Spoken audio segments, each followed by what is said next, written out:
پھر بات وہیں آگے کھڑی ہو جاتی ہے کہ ایسے دینے کا کیا فائدہ کہ ہماری سمجھ میں نہیں آ رہا کہ پتہ نہیں کیسے دے رہا ہے اللہ تعالیٰ. تو یاد رکھیں اللہ تعالیٰ کے دینے کا انداز تھوڑا مختلف ہے. وہ کیا ہے؟ بعض مرتبہ جو چیز مانگ رہے ہوتے ہیں اللہ وہی چیز آپ کو دے دیتا ہے. اور ایسا بھی ہوتا ہے, ہمیشہ ایسا تو نہیں ہوا ہوگا کہ جو چیز مانگی اور نہیں ملی ہو. کئی بار ایسا ہوا ہے کہ جو مانگا وہ اللہ نے دے دیا, فوراً مسئلہ حل ہو گیا. بعض دفعہ بلکہ اس سے بھی پہلے کا اسٹیپ, بسا اوقات تو آپ دعا مانگ ہی نہیں رہے ہوتے, آپ اس کو دعا سمجھ رہے ہوتے ہو, لہذا اس میں وہ جان ہوتی نہیں ہے, تو قبولیت کا پھر سوال ہی پیدا نہیں ہوتا. آپ دعا پڑھ رہے ہوتے ہو, مانگ رہے نہیں ہوتے. تو اللہ نے تو دعائیں قبول کرنے کا کہا ہے, دعائیں پڑھنے پر کہا ہو, وعدہ کیا ہو, ایسا ہمارے علم میں کوئی حدیث نہیں ہے. دیکھیں یونس علیہ الصلوۃ والسلام جب مچھلی کے پیٹ میں تھے تو یونس علیہ السلام کو اپنی خطا کا احساس ہوا کہ میں اللہ کی پرمیشن کے بغیر اپنی قوم کو چھوڑ کے آ گیا ہوں. ان کو احساس ہو گیا, تبھی اللہ نے مجھے مچھلی کے پیٹ میں ڈال دیا ہے. تو اب آپ نے مچھلی کے پیٹ میں جا کے یہ دعا مانگی, لا الہ الا انت سبحانک انی کنت من الظالمین. اے اللہ تیرے سوا کوئی عبادت کے لائق نہیں ہے, سبحانکا تو ہر عیب سے پاک ہے. تو نے جو مجھے مچھلی کے پیٹ میں ڈال دیا تو یہ تیری غلطی نہیں ہے, تو ہر عیب سے پاک ہے. انی کنت من الظالمین, میں ہوں ظلم کرنے والا اپنی جان پہ, مجھ سے غلطی ہوئی ہے. اللہ تعالیٰ کو آپ کا یہ مانگنا اتنا پسند آیا کہ مچھلی کو حکم دیا کہ ان کو ساحل پر اگل دو. اور نہ صرف یہ کہ مچھلی نے آپ کو ساحل پہ ڈالا, وہ انبتنا علیہ شجرۃ من یقطین, یقطین کوئی درخت تھا وہ بھی اللہ نے اگا دیا دھوپ سے بچانے کے لیے. لیکن جب مصیبتوں میں ہم یہ کلمہ پڑھتے ہیں لا الہ الا انت سبحانک انی کنت من الظالمین, تو ہم یوسف علیہ السلام والے جذبے سے یہ کلمے میں جو الفاظ ہیں وہ مانگتے نہیں ہیں, بلکہ ہم یہ کلمہ پڑھتے ہیں. سمجھ رہے ہیں, پڑھنے کی بھی برکتیں ہوتی ہیں, میں اس کا منکر نہیں ہوں, لیکن ہمارے جو ورڈنگ ہوتی ہے نا وہ مانگنے کا اسٹائل نہیں ہوتا. ہم چھوٹے بچے تھے تو مسجد میں آیت کریمہ کا ورد ہوا کرتا تھا کہ بھائی حالات خراب ہیں آج کل, امام صاحب اسپیکر پہ اعلان کر کے بلاتے تھے, آ جاؤ بھائی آیت کریمہ کا ورد ہوگا, لا الہ الا انت سبحانک انی کنت من الظالمین, 5 لاکھ دفعہ پڑھا جائے گا. تو ہم مسجد میں آتے, وہ مسجد میں دانے ہم تو آتے تھے, اس کے بعد جلیبیاں بھی ملتی تھیں, بڑی گرم گرم ٹائٹ جلیبیاں ہوتی تھی. اب تک وہ مزہ نہیں آیا جلیبی میں. تو وہ جلیبیاں بھی ہوتی تھی, اوپر دانے رکھے ہوئے ہوتے تھے, وہ 5 لاکھ دانے ہوتے تھے, ختم کرنے ہوتے تھے. تو پھر ہم کیا کریں, لا الہ الا انت سبحانک انی کنت من الظالمین, لا الہ الا انت سبحانک. اس میں فراڈ نہیں کرتے تھے, پڑھتے پورا تھا الحمدللہ. بعض لوگ تو کیا کرتے تھے, ایک مٹھی لی لا الہ الا انت سبحانک انی کنت من الظالمین نے پھونک مارا اور سائڈ پہ رکھ دیا. وہ یہ ڈرامے بھی ہوتے تھے, لیکن ہم پورا ہی پڑھتے تھے. لیکن اس میں مانگنے کا انداز تو نہیں ہوتا تھا, لا الہ الا انت سبحانک انی. پھر اس میں بچے تھے, شرارت بھی شروع ہو جاتی تھی. پھر دیکھ رہے کوئی ادھر دیکھ رہا ہے تو ایک دانہ اٹھایا, لا الہ الا انت سبحانک انی کنت من الظالمین, یوں کر کے اس کی ناک پہ مارا ہے. کوئی ادھر دیکھ رہا ہے تو اس کی جیب میں ڈال دیا. تو یہ دعا مانگی جا رہی ہے, یہ تو پڑھی جا رہی ہے, ایک فارمیلٹی ہے کہ 5 لاکھ پورے کرنے ہیں, اس کے بعد جلیبی کھانا ہے اور نکلنا ہے. تو آج بھی ایسا ہی ہو رہا ہے. امام صاحب دعا مانگتے ہیں, لوگ کہتے ہیں یار چلو جب نماز پڑھ لی, 4 رکعتیں پڑھ لی, سلام بھی پھیر لیا, تو اس میں کیا جا رہا ہے, یہ بھی پورا ہی کر لو. ایسا ہی ہوتا ہے نا, یہ بھی پورا ہی کر لو, آمین آمین کہہ لیں گے. امام صاحب ڈرائیور ہیں, ہم پیچھے مقتدی ہیں, تو جہاں اتاریں گے وہیں اتریں گے ہم لوگ, پہلے تو نہیں اتر سکتے. تو یہ ایک لوگوں کے ذہن میں تصور ہے. نبی صلی اللہ علیہ وسلم نے فرمایا اللہ ظاہر قلب کے ساتھ دعا کی طرف توجہ نہیں دیتے. ظاہر قلب کا مطلب آپ کا دل حاضر نہیں ہو, کچھ اور سوچ رہے ہو, اور ادھر سے آپ نے ویسے ہی ایک فارمیلٹی پوری کرنے کے لیے. اللہ کہتے ہیں کہ جب تو مانگنے میں مخلص نہیں ہے تو میں تجھے کیوں دوں. تو مانگنے میں ہی مخلص نہیں ہے. تو بعض دفعہ بلکہ اکثر ایسا ہوتا ہے کہ ہماری دعا میں جان ہی نہیں ہوتی. آدم علیہ السلام کو جب جنت سے نکالا گیا تو پریشان تھے, بے چین تھے, مضطرب سے, میں کیا کروں کہ اللہ مجھ سے خوش ہو جائے. اس بے چینی میں الفاظ نہیں آ رہے سمجھ میں. فَتَلَقَّى آدَمُ مِن رَبِّهِ كَلِمَاتٍ, اللہ فرماتے ہیں اللہ نے آدم کے دل میں کلمات ڈال دیے ان کی بے چینی کو دیکھ کر کے, اس طرح سے مجھے مانگو. جب انسان اخلاص کے ساتھ دعا مانگتا ہے تو الفاظ کا القاء کہاں سے ہوتا ہے, اللہ کی طرف سے وہ القاء ہونا شروع ہوتا ہے. اللہ کہتے ہیں اس طرح سے مانگ. حضرت حکیم اختر صاحب رحمہ اللہ تعالیٰ نے ایک واقعہ بیان کیا, فرمایا کہ ایک شخص نے حرم میں, انہوں نے دیکھا یا کسی اور بزرگ نے دیکھا کہ حرم میں ایک شخص اللہ سے دعا مانگ رہا ہے گناہوں کی معافی کے لیے, اور اللہ سے کہہ رہا ہے کہ اے اللہ اگر تو میرے گناہ معاف کر دے گا تو بھی خوش ہوگا اور تیرے حبیب محمد صلی اللہ علیہ وسلم بھی خوش ہوں گے کہ ایک آدمی کی بخشش ہو رہی ہے، اور تیرا یہ بندہ بھی خوش ہو جائے گا. اور اگر معاف نہیں کرے گا تو بھی خوش نہیں ہوگا، کیونکہ اللہ کو جہنم میں ڈال کے خوشی تو ہوتی نہیں ہے بندوں کو. اور تیرے حبیب محمد صلی اللہ علیہ وسلم کو پتہ چلے گا، وہ بھی خوش نہیں ہوں گے، اور میں بھی خوش نہیں ہوں گا. شیطان خوش ہوگا جو تیرا دشمن ہے. اب خود سوچ لے، تو اپنے دشمنوں کو خوش کرنا چاہتا ہے؟ یہ اتنے سارے ہیں بھائی، اتنے سارے دوست ہیں تیرے، ان کو ناراض کر کے تو خوش کس کو کر رہا ہے؟ اپنے تو جو تیرا بھی دشمن ہے، میرا بھی دشمن، اور تیرے حبیب محمد صلی اللہ علیہ وسلم کا بھی دشمن ہے.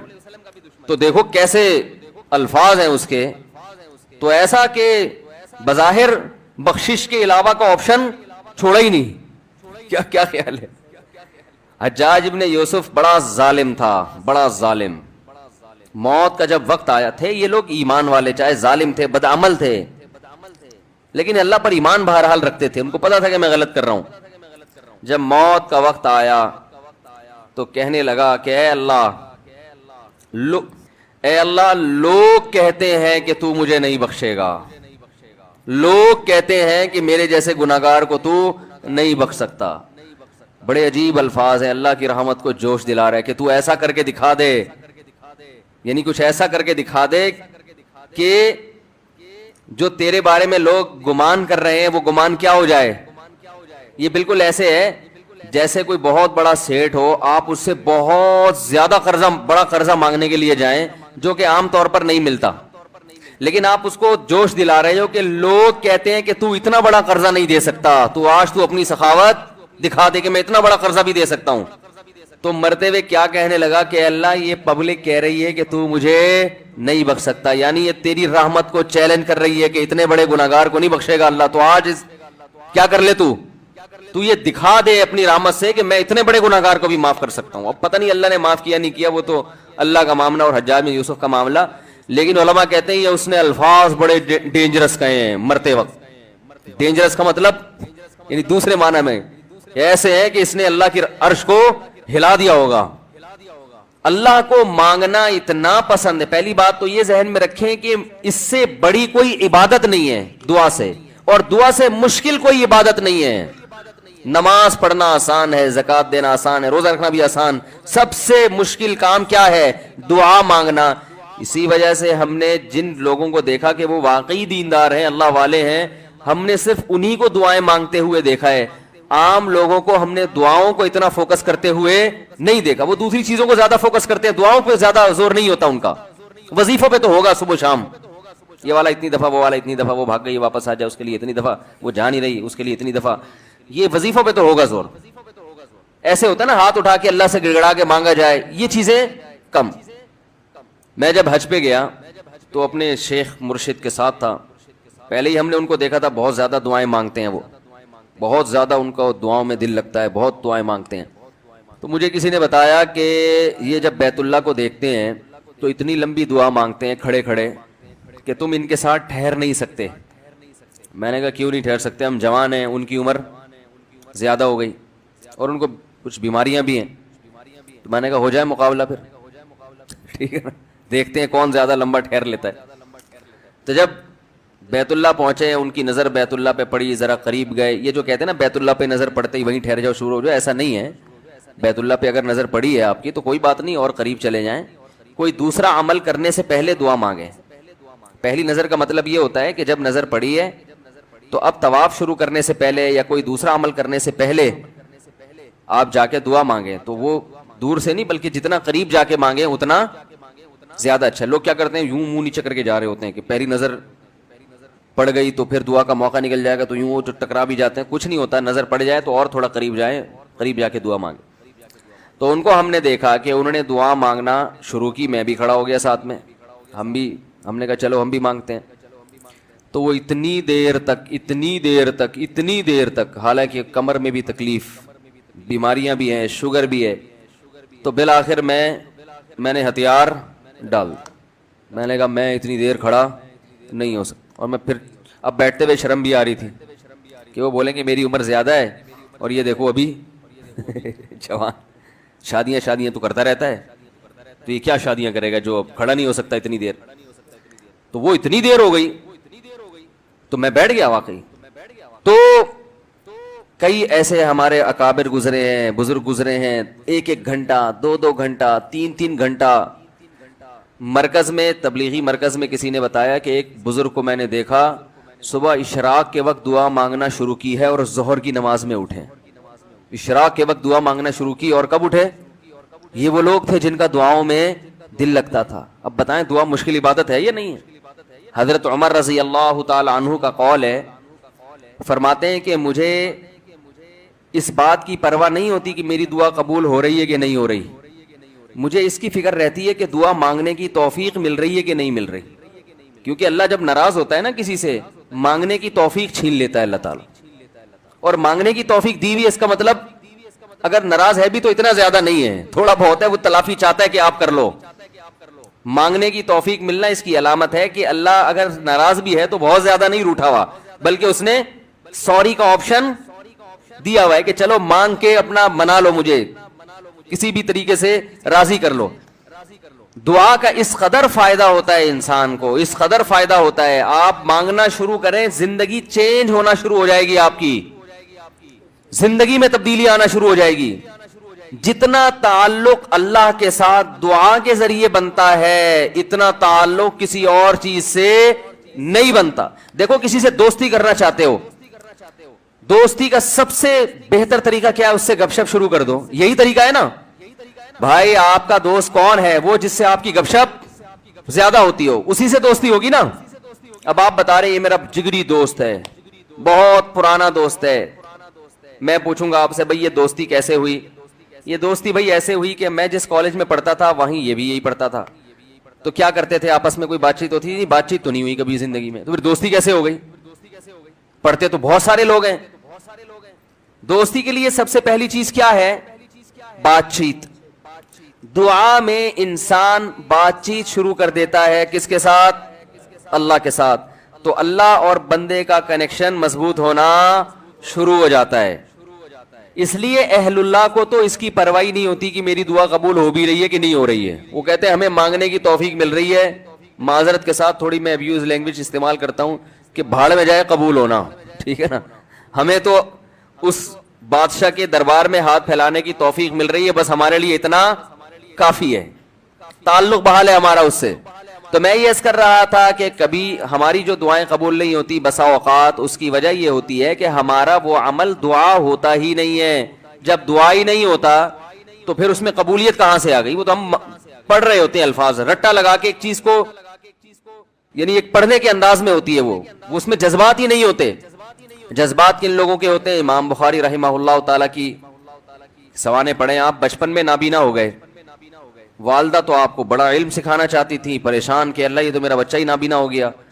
تو رات کو مصلے پہ گڑ گڑا کے دعا مانگنا شروع کی, اے اللہ میرے بچے کی بینائی واپس لوٹا دے, اے اللہ اس کی بینائی واپس لوٹا دے. اتنا مانگا ہے کہ روتے روتے دعا مانگتے مانگتے آنکھ لگ گئی, خواب آیا, 2 فرشتے آپس میں بات کر رہے ہیں کہ اللہ نے اس عورت کی دعا قبول کر لی ہے اور اس کے بچے کو بینائی لوٹا دی ہے. جب آنکھ کھلی ہے تو دیکھا کہ بچے کی بینائی واپس لوٹ چکی تھی. تو جاہلوں سے نہیں الجھتے. آگے اللہ فرماتے ہیں والذین یبیتون لربہم سجدا وقیاما, رات کو اپنے رب کے سامنے سجدہ اور قیام کرتے ہیں, سجدے میں سر رکھتے ہیں یعنی نماز پڑھتے ہیں اور قیام کرتے ہیں راتوں کو اٹھ کے. کیوں قیام کرتے ہیں؟ والذین یقولون, اس لیے نہیں کہ کوئی کام اٹکا ہوا ہوتا ہے تو کسی بزرگ نے وظیفہ بتایا ہوا ہوتا ہے کہ رات کو 2 رکعت پڑھ کے یہ مانگو تو یہ کام ہو جائے گا. نہ نہ نہ, ان کا 2 کام اٹکے ہوئے ہوتے ہیں. ایک کام ان کا یہ ہے کہ ان کو یہ ڈر ہے کہ آخرت میں میرا بنے گا کیا, کہیں وہ اس آگ میں تو اللہ مجھے نہیں ڈال دے گا جو اس نے نافرمانوں کے لیے رکھی ہے. اور دوسرا جب وہ جنت کے تذکرے سنتے ہیں تو ان کو ڈر لگتا ہے کہیں اس جنت سے ہم محروم تو نہیں ہو جائیں گے. کتنا قرآن میں اللہ نے جنت کو بیان کیا نا, ایسے باغات, ایسی نہریں, ہمیشہ کی زندگی جس میں کبھی بڑھاپا نہیں آئے گا. موت تو دور کی بات, تھوڑی دیر کے لیے تصور کر لو اگر واقعی ایسا ہے تو یار یہ کوئی کم نعمت ہے. مالا عین رأت ولا اذن سمعت ولا خطر علی قلب بشر, اللہ کہتے ہیں میں نے اپنے بندوں کے لیے ایسی نعمتیں چھپا دی ہیں جو نہ کسی آنکھ نے دیکھی نہ کسی کان نے سنی. ابھی اللہ پردے ہٹا دے کلیجے پھٹ جائیں ہمارے, ایسی نعمتیں. خود سوچو نا جو اللہ نے انعام کے طور پر عیش کا سامان رکھا ہوگا وہ تو اللہ نے رکھا ہے نا. دنیا میں اتنے مزے کی چیزیں اللہ نے پیدا کر دی ہیں, شدید بھوک لگی ہوئی ہو ٹائٹ والی, اور گرم گرم نہاری آئے, اس میں نلی بھی ہو اور مغز بھی ڈلا ہوا, اور گرم گرم ہوٹل کی وائٹ آٹے والی روٹی ڈاکٹروں کے مشورے کے بغیر, کیونکہ جہاں ڈاکٹر کا مشورہ ہوگا نا کھانے میں مزہ ختم ہو جائے گا, یہ ذہن میں رکھو. جب مزے کی چیز کھانے کا دل کیا کرے تو ڈاکٹر سے کبھی بھی مشورہ نہیں لیا. تو یہ کیسی نعمتیں ہیں نا. افطار میں ہمیں کتنا مزہ آتا ہے, جس دن زیادہ بھوک لگے اور زیادہ پیاس لگے, کیسا مزہ آتا ہے. دنیا میں یہ وہ مزہ ہے جو کچھ جس کی 2 ٹکے کی حیثیت نہیں. کمارا آدمی پہلے زمانے میں, اب تو پتہ نہیں کیا کیا الٹے الٹے کام کماروں نے شروع کر دیے ہیں, ان کی شادی کی لذت بھی اللہ نے چھین لی ہے ان کماروں سے.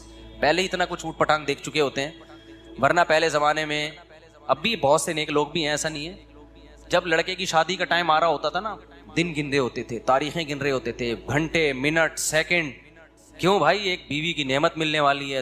کبھی کی زندگی میں کسی عورت کو دیکھا نہیں, یہ پوری زندہ لیڈیز مل جائے گی. میں لیڈی کو, وہ پٹھان تھے ہمارے ایک دوست, وہ لیڈیز کہتے تھے, ایک لیڈی کو بھی کیا کہتے تھے, تو وہیں سے میری زبان پہ چڑھ گیا یہ لفظ. تو پوری زندہ ایک عدد کیا ملنے والی ہے اس کو, تو وہ خوشی سے کیا ہو جاتا تھا, پاگل. تو حالانکہ اللہ کیا کہہ رہا ہے, حور مقصورات فی الخیام, میں نے اپنے نیک بندوں کے لیے حوریں خیموں میں چھپا کے رکھ دی ہیں. اس لیے جو کنوارے چھڑے چھاٹ ہے نا, نہیں مل رہی, زیادہ غم نہ کرو, وہاں کیا ہوگا, مل جائے گی. اور جو 4 لے کے بیٹھے ہوئے ہیں ان پہ زیادہ حسد کرنے کی ضرورت نہیں ہے, وہ بھی قبر میں جانے والے ہیں تھوڑے, میں بھی قبر میں ہی جاؤں گا, آپ بھی قبر میں, اور بہت سے 4 یا 3 والے یا 2 جو بھی ہیں کنوارے سڑ رہے ہوتے ہیں, ان کو دیکھا بھائی اس کی سالے کی 2 ہو گئی, اس کی سالے کی. ایک دفعہ تو مجھے کسی نے بھیجا 3 لے کے بیٹھے ہوئے, وہ ہماری ایک بھی نہیں ہو رہی, ایسا سڑے ہوئے میسج بھیجا نا اس نے, سڑے ہوئے میسج بھیجے اس. میں نے کہا تجھے کیوں دھواں نکل رہا ہے یار, اگر میں نے, میری وجہ سے تھوڑی ہے کہ تیری نہیں ہو رہی, تجھے کیوں تکلیف ہو رہی ہے یار. پھر میں نے اس کو تسلیاں دی, میں نے کہا اللہ کرے گا ہو جائے گی. وہ کہہ رہے میری کرا دو. میں نے کہا کرانے ورانے کا کام میرے بھائی, کیونکہ یہ بڑے پکیڑے ہیں اس میں, 2 نمبر لوگ نکل آتے ہیں, گلے ہمارا پکڑیں گے پھر وہ لڑکی والے کی, اس نے کرائی ہے. تو اس لیے اصل کیا ہے میرے بھائی, جنت.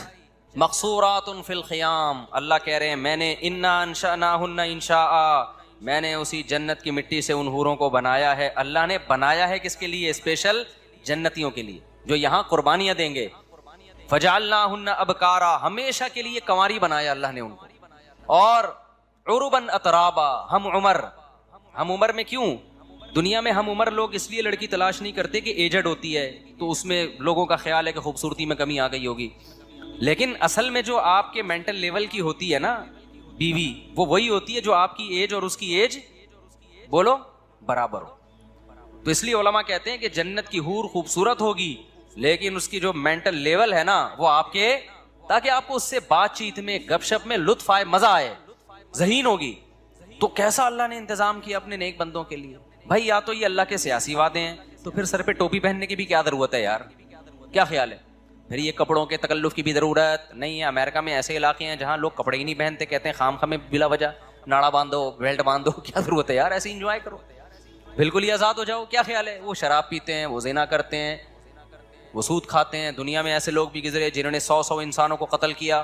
کیوں کر دیا, بولا بھائی جب کوئی حساب و کتاب ہی نہیں ہے تو 100 کیا 200 کو مار دو بھائی, جس کی لاٹھی اس کی بھینس. ان کو جب سمجھایا ظلم ہے تو کہنا کیا ہے ظلم ہے, تو ہم کریں گے ظلم. ایسے لوگ ابھی بھی ہیں, شیطانی قوتوں کو پروموٹ کر رہے ہیں, وہ ماؤں کے باپوں کے قتل کرواتے ہیں پیسوں کی خاطر. ایسے لوگ بھی ہیں, چند ٹکوں کی خاطر ماں کو قتل کر دیا. تو کیا خیال ہے اللہ چھوڑ دے گا ان کو؟ نہیں بھائی, اللہ یا تو, اور جو اللہ کے لیے قربانیاں دے رہے ہیں, بوڑھے ماں باپ کو گھر میں رکھا ہوا ہے کہ نہیں جی انہوں نے مجھے پالا, میں اپنی جان قربان کر دوں گا, مال قربان کر دوں گا, ان پہ آنچ نہیں آنے دوں گا. تو کیا خیال ہے, ایک ماں باپ کا قاتل اور ایک ان کے قدموں میں جنت تلاش کرنے والا, دونوں کا سیم انجام ہوگا. اللہ مار کے مٹی کر کے ختم کر دے گا؟ نا نا نا نا نا نا, اللہ ایسا ظالم نہیں ہے. اللہ کہے گا, اللہ کہتا ہے جو اچھا کرے گا تو بہت اچھا کروں گا میں اس کے ساتھ, کیونکہ تو نے اچھا کیا اپنے حساب سے, میں اچھا کروں گا اپنے حساب سے. تو نے برا کیا اپنے حساب سے, میں تیرے ساتھ برا کروں گا. کس کے حساب سے؟ اپنے حساب سے. برا کا مطلب برائی کا بدلہ دوں گا جو میں, وہ اپنے حساب سے دوں گا. پھر میں, تو نے میری نافرمانی کی ہے.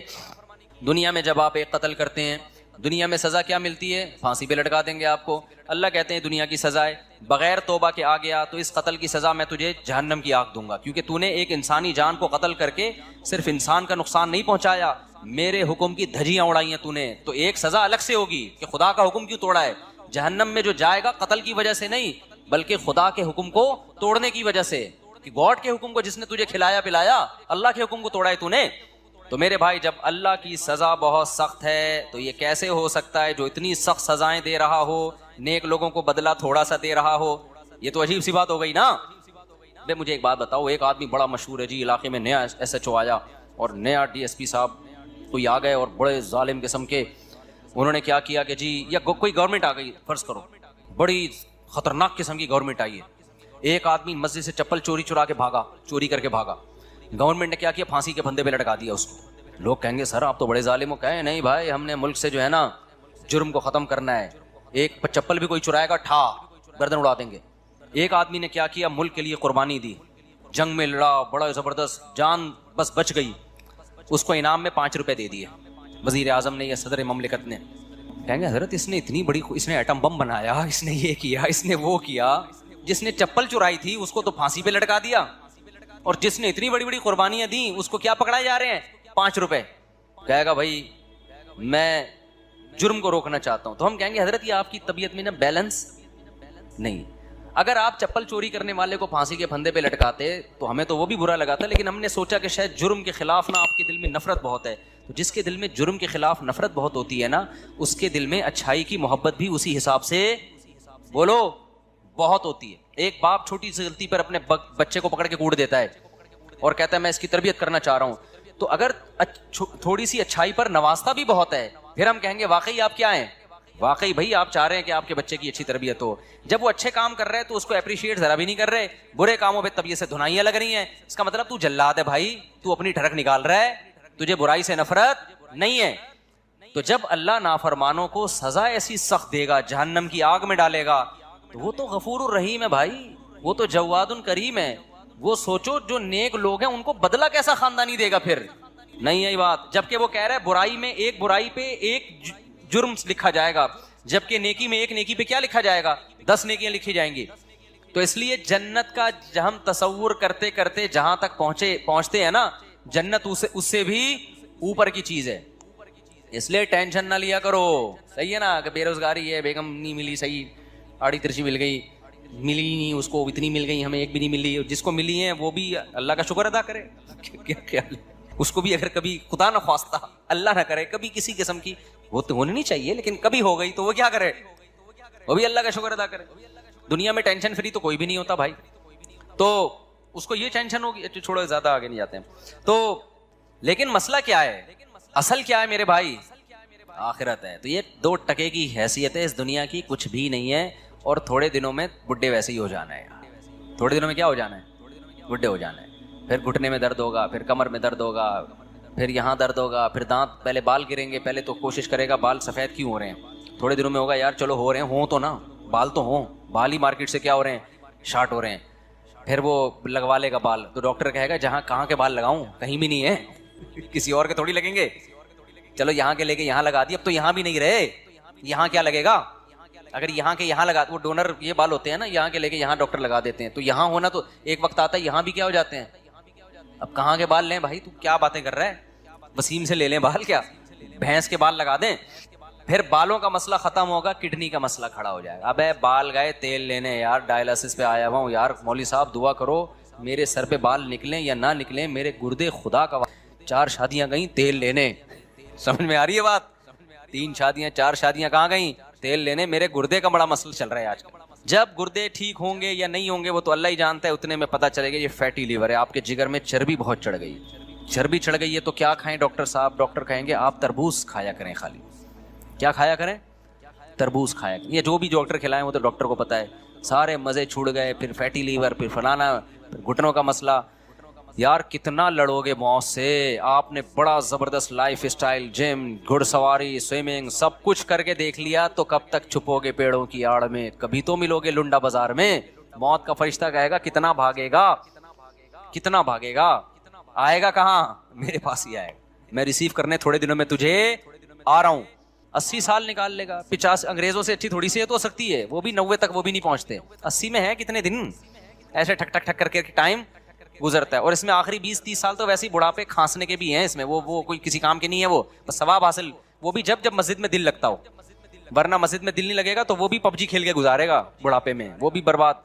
تو اس لیے میرے بھائی اصل کیا ہے, اللہ کہہ رہا ہے اصل کیا ہے؟ وَإِنَّ الدَّارَ الْآخِرَةَ لَهِيَ الْحَيَوَانُ، اصل آخرت کی زندگی ہے جو اصل زندگی ہے، اس میں ایسی جوانی ہے جس میں کبھی بڑھاپا نہیں آئے گا، اس میں ایسی صحت ملے گی، کبھی بیماری نہیں ہوگی۔ اِنَّكَ لَا تَجُوعَ فِيهَا وَلَا تَعْرَىٰ، اللہ نے آدم حوا کو کہا تھا اے آدم اس درخت کے قریب مت جانا، اس جنت میں رہنا